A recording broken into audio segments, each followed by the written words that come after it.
So hello guys, welcome to our channel Arun institute. और ये हमारा इंडिगो का पार्ट 2 है।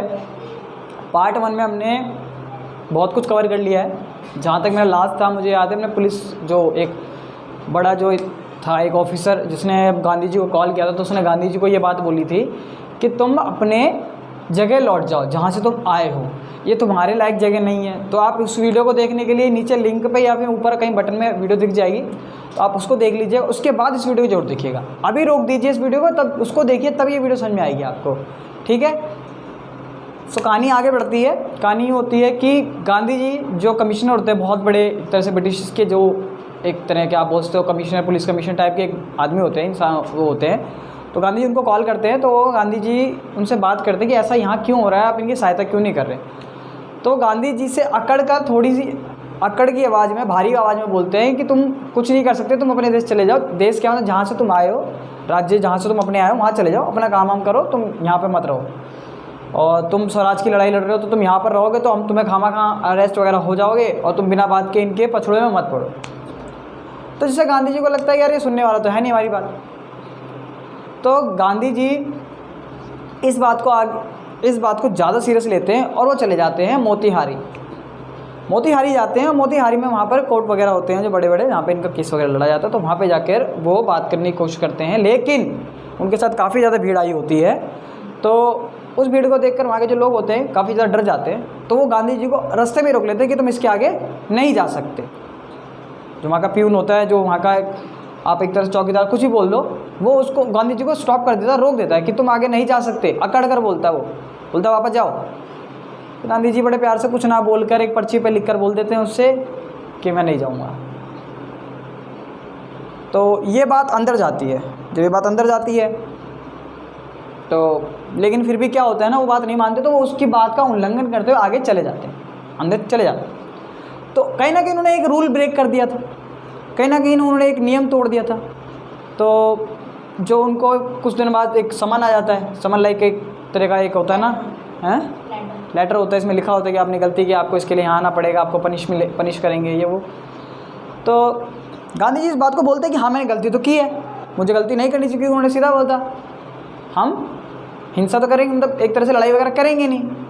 तो ये बात जो होती है, गांधी जी फिर दोबारा जाते हैं, तो बुलाया जाता है। तो गांधी जी बोलते हैं कि नहीं मैं जाऊंगा, और जो भी मेरी पनिशमेंट होगी मैं लूँगा अपनी पनिशमेंट। लेकिन जिस तरीके की भीड़ होती है ना वहाँ पे, तो उन्हें लगता है कि अगर हमने कुछ फैसला सुना दिया, कुछ बोल दिया, तो मामला ख़राब हो सकता है। या तो समझ रहे हैं, यहाँ पे तबाही हो जाएगी पूरी। इतनी भीड़ ज़्यादा थी वहाँ पे।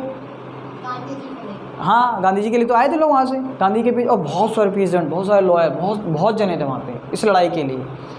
जो अंदर बैठे होते हैं लोग, बड़े बड़े जज जो भी होते हैं, तो वो बोलते हैं कि यार अब तो मतलब कि इन्हें, फिर भी गांधी जी बोलते हैं आपकी जो पनिशमेंट मैं लूँगा, अगर आप मुझे पनिश नहीं करोगे तो इन लोगों का हौसला बढ़ जाएगा, ये कहेंगे अब तो जो मर्जी करो। और मैं नहीं चाहता कि नियम कानून का उल्लंघन हो, आप जो सज़ा दोगे दो।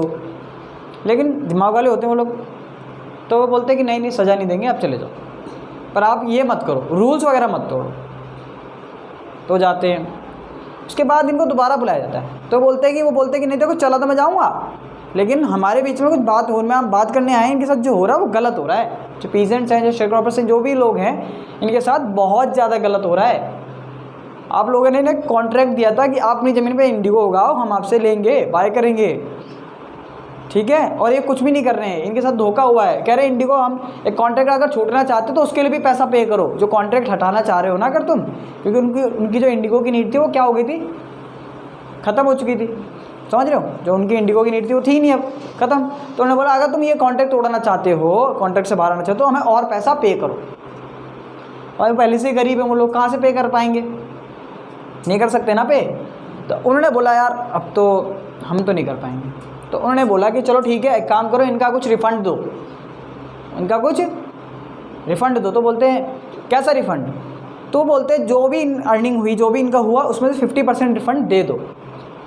जो अंग्रेज़ थे वो इसके खिलाफ थे, जो अंग्रेज़ थे वो किसके खिलाफ थे, इसके खिलाफ थे। समझ रहे हो, नहीं भाई 50% तुम दे नहीं सकते, 50% देना। लेकिन कहीं ना कहीं उन्होंने इस बात को बोलकर गांधी जी ये साबित कर दिया था उस समय कि ये अंग्रेज़ों को झुका सकते हैं।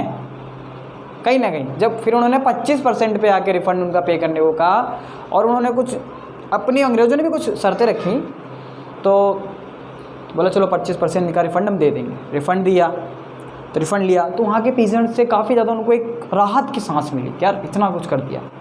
लेकिन उनके जब ये बीच में एक बात बताना भूल गया मैं तुम्हें, जब उनको पनिश की बात चल रही थी ना, जब उनकी पनिश वगैरह की बात चल रही थी, तो उन्होंने लॉयर्स, जितने लॉयर्स थे उनसे पूछा था कि अगर कल को मुझे पनिश कर दिया गया, मुझे ले जाया गया, तो क्या तुम इनके लिए लड़ोगे?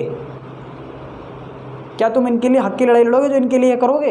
तो वहाँ के जो लॉयर्स थे तो सोचते हैं यार जब ये इंसान आके इतने दूर से यहाँ पर आके मतलब अपने राज्य को छोड़ के, जहाँ से इतनी आज़ादी की लड़ाई छोड़ के हमारे लिए आ गया, वो इतना सब कुछ कर सकता है, वो जेल तक जा सकता है, समझ रहे हो, जेल जाने के लिए तैयार है, तो हम तो यार यहाँ के हैं ही, हम तो यहीं के वासी हैं ना, चंपारण के तो वासी हैं हम इनकी मदद नहीं कर सकते। तो वो बोलते अगर आपको कुछ होता है, पहली बात तो आपको कुछ होने देंगे नहीं, हम अंदर जाने ही नहीं देंगे।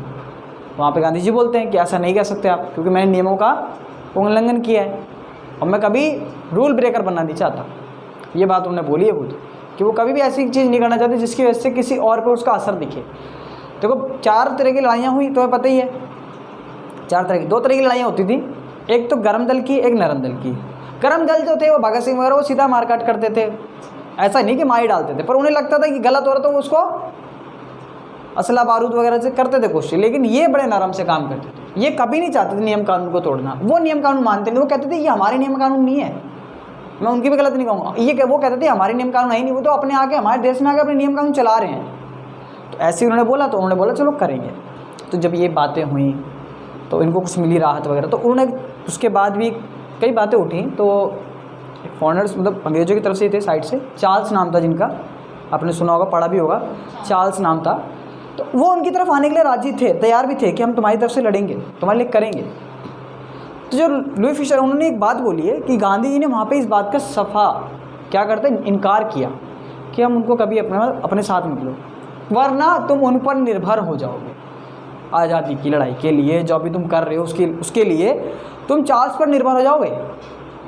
और चार्ल्स बल्कि उनकी तरफ का ही आदमी है, कहने लेकिन तुम्हारा कितना कर देगा साथ, लेकिन वो भी कहीं ना कहीं दबेगा क्योंकि वो उनका है बंदा। अगर तुम उन पर निर्भर रह जाओगे तो जो बोलेगा तुम्हें सुननी पड़ेगी। उन्हें अपनी बात रखी।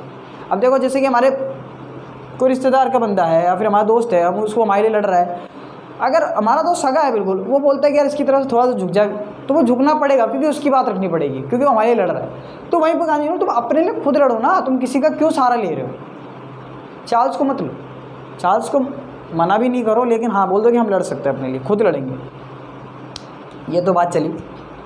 लेकिन उसके पहले भी मैंने कहानी ज़्यादा आगे बढ़ा, लेकिन पीछे चलते थोड़ा सा। इसमें ऐसा हुआ था, गांधी जी ने चंपारण को जब देखा तो उन्होंने देखा कि यार यहाँ पे तो पढ़ाई का थोड़ा स्तर नीचे है, और एक समझ रहे हो कास्ट सिस्टम भी चल रहा था, समझ रहे हो, लोगों में ही एकता नहीं है, लोगों में ही एकता नहीं थी उस समय। पता है तुम्हें, हिंदू मुस्लिम का ड्रामा था, काफ़ी चीज़ें चल रही थी, लोगों में एकता नहीं। तो उन्होंने कहा ये कैसे हम आज़ाद कराएंगे?